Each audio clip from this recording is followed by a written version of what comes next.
Well, in 91, at the beginning of 91, I moved out to LA from St. Louis, Missouri. I knew Xander Schloss, who was in the Circle Jerks, the Weirdos, Thelonious Monster.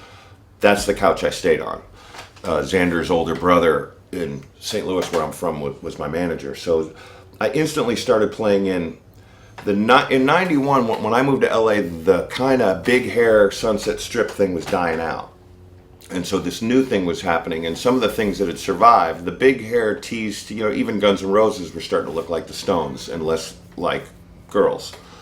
And so I missed that kind of Sunset Strip Gazaris. I like played one of the last shows in Gazaris with, I think, the Weirdos. It was like a punk show.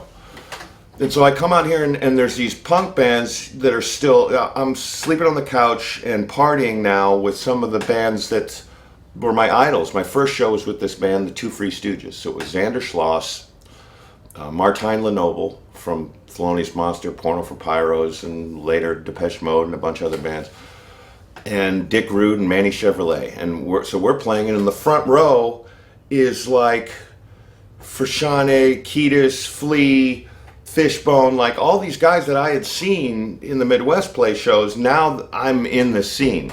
And then the after parties and all. So it was a time when you had these bands like the Chili Peppers were going from like basically a joke band to like a real band. Fishbone, and then you still had the punk rock thing. I started playing in the Weirdos, the Two Free Stooges, this band Dumpster, this band Fresh Dirt with Troy from Queens of the Stone Age, and it was like this, there was a lot happening. And it was a time in Hollywood where, I mean, I was in my 20s, so it was like certain nights, like, oh, Wednesday nights English Acid, Thursday nights Club with No Name, Tuesday nights Kibitz Room. There were certain places we went, and then there was that bar Smalls, where like all the rockers hung out and drank, and I lived a block away from there in some shithole apartment. But anyway, it was a time when there was a lot of stuff happening.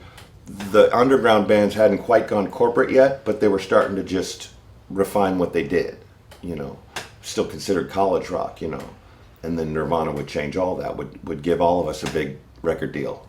They didn't do it, they just did what they did. But by chance, one week, I think it was 91 or 92, Whitney Houston was the #1 album. The next week it was this band Nirvana from Seattle.